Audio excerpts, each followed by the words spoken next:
Hi, it's Fiestaro. Hello, Scorpio placement. So, timeless love reading. Okay, so syempre, before tayo mag-start, kung hindi ka pa nakakapag-subscribe, please do subscribe and hit the notification bell para lagi po tayong being updated sa mga mangyayari pa lang. Okay, and yes, don't forget na mag-follow sa atin pong FB page. And kung meron pong tanong pagdating sa private reading, message lang po sa atin pong FB page for more info.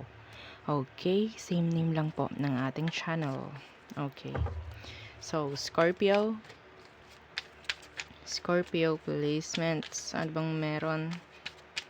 Okay, anong meron sa inyo? Scorpio. Sun, Moon, Rising, and Venus. Okay. So, Scorpio. Okay, sorrow, loss, grief, and depression. Okay. Why sorrow? Anong meron? Ano pa?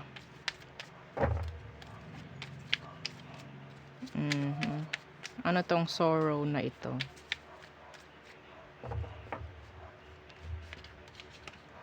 Peace. Okay, balance, harmony, friendship. Nakakaramdam ako ditong na friend zone. Okay. Broken, shattered, heartbroken, destroyed.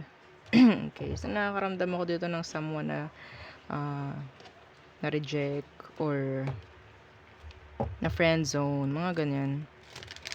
Okay, or sabihin nating may nangyaring separation but kahit mahirap, kailangan. Okay? So, tingnan natin, Scorpio, ano bang situation nyo? Sorrow and peace.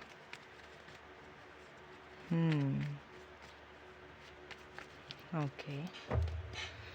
Situation, Scorpio, the Knight of Swords in reverse.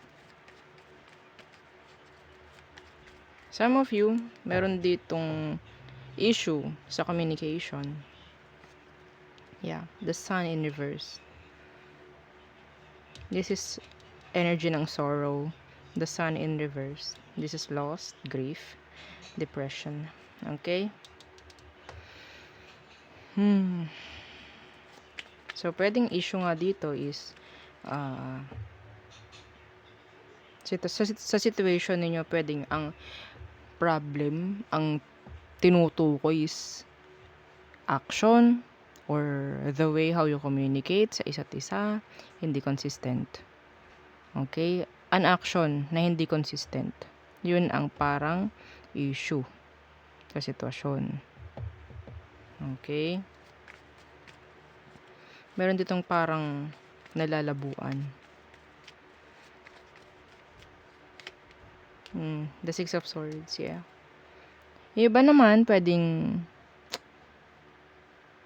naghahanap ng kalinawan kung bakit nangyari yung separation. Okay?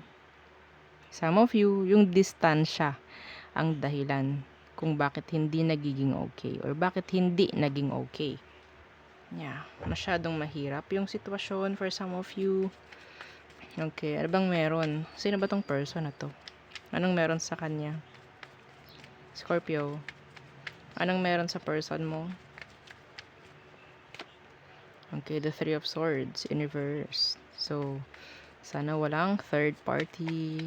Yeah, energy ng third party. Ano tong Three of Swords in reverse? Yeah. Bumalik, aalis, babalik, aalis. Ganon siya. Some of you, tinanggap nyo yung taong yun. Okay?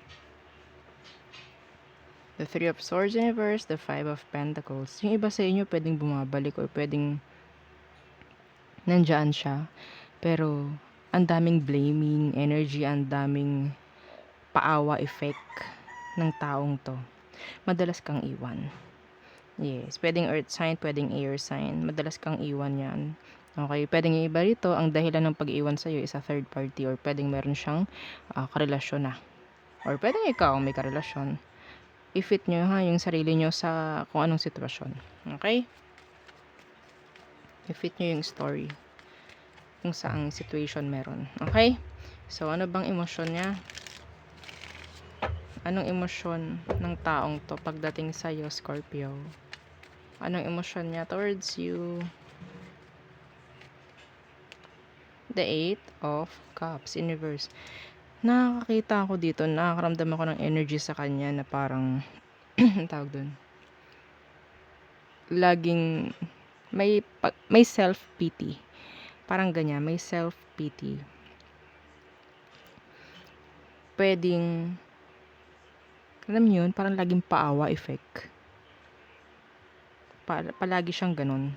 So, Eight of Cups in reverse, pagdating sa emosyon, some of you, yun nga, hindi pa siya totally nakaka-move on. Okay? The Eight of Cups in reverse. Yeah, and the Hierophant.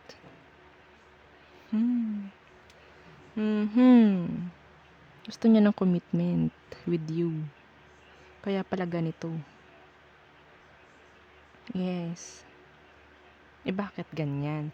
Pwedeng may third party nga. Like, hindi ko kayang mamili. Hindi ko kaya. Parang ganyan. Emosyon niya, kahit nasa isang sitwasyon or sa isang relationship na yung isa sa inyo, hindi pa rin totally mai-let go. So, nandito yung sorrow, loss and grief, depression, and peace. So, I guess, separation needs to happen, no? Para sa ikakapayapa na laang ng sitwasyon. Okay? Yes, kahit sabihin natin gusto ko. Gusto niya. Gusto mo. Parang ganan.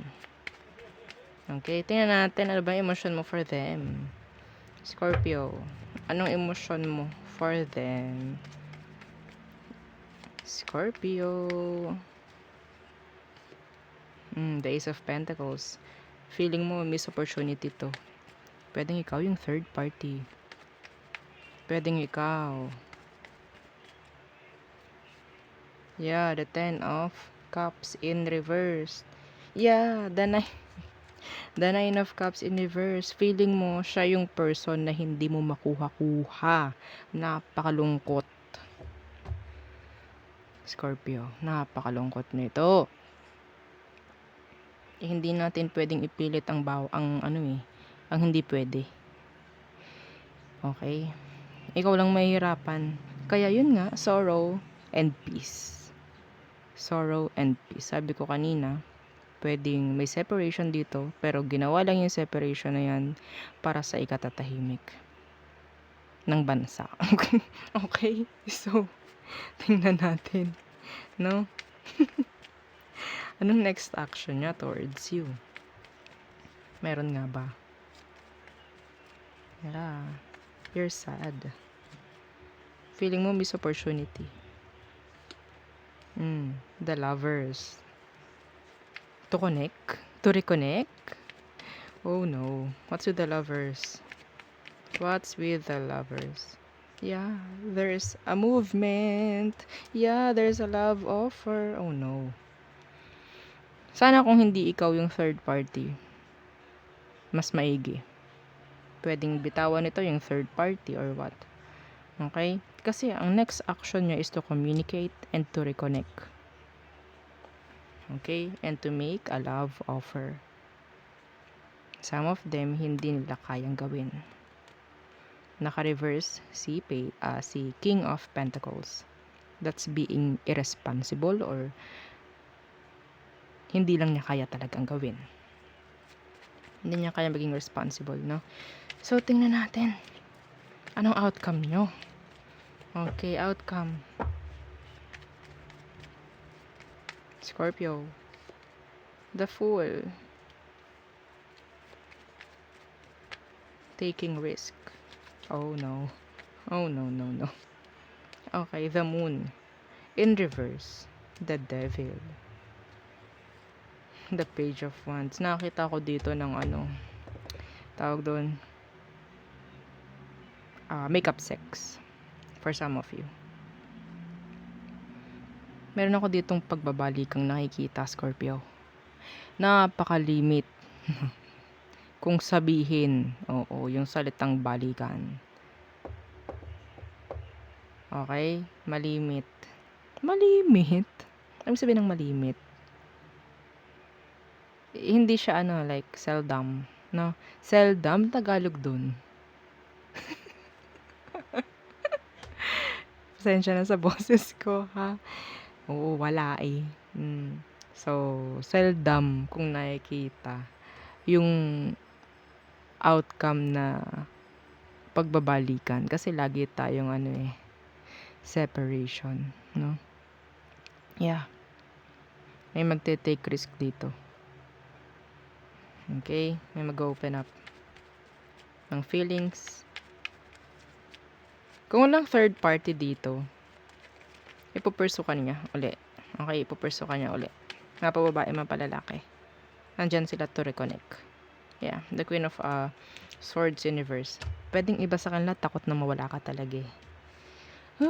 Okay, so nandito si excuse me, Libra, Aries, Pisces, Cancer, Gemini, Water, Earth, Air. Actually, lahat naman. Pero, yeah, Leo is here and Air again. Okay? So, there. Okay. Next. All signs, Aries through Pisces. For Scorpio placements. Okay. Aries through Pisces. Aries. Waiting. Waiting siya. Like, kailan kaya ako pwedeng gumawa ng action. Parang ganyan. Right timing. Yan, mga ganun. Taurus. There's no cooperation. Some of them may third party involved. Okay. Gemini. Iniintay ka ng taong ito na mag-commit sa kanya. Okay? Excuse me. Cancer. Na-intimidate sila. They want to commit. Pero na-intimidate. Okay? Next is Leo. So, this is like ending. No offer. Okay? No offer coming from them. Virgo. Waiting. Holding back. Libra. If ever hindi ka kinakausap ng Libra na to, way nila yon para maging okay sila. Or siguro, mas maganda na wag ka na makipag-usap kay Libra. Scorpio. Stuck. There's tension.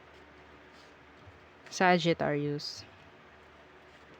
So, they're loving themselves. Parang naka-guard up sila. Okay? Some of them focus on healing. Yung iba sa kanila, pwedeng tinatago nila yung totoong emosyon nila sa'yo. Capricorn. Okay. Merong marireveal na something na katotohanan. Some of you, meron ditong Capricorn na talagang natatakot umamin, natatakot malaman yung totoo. Vice versa. Aquarius.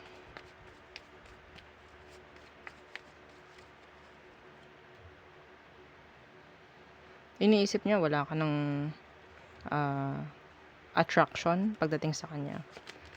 Okay? Pwedeng vice versa. Someone is overthinking a lot. Pisces. Okay? This is like a halt. A pause. Maybe ending of a cycle for some of you. Okay? So there, yun ang ating reading for Scorpio placements. Thank you. Bye!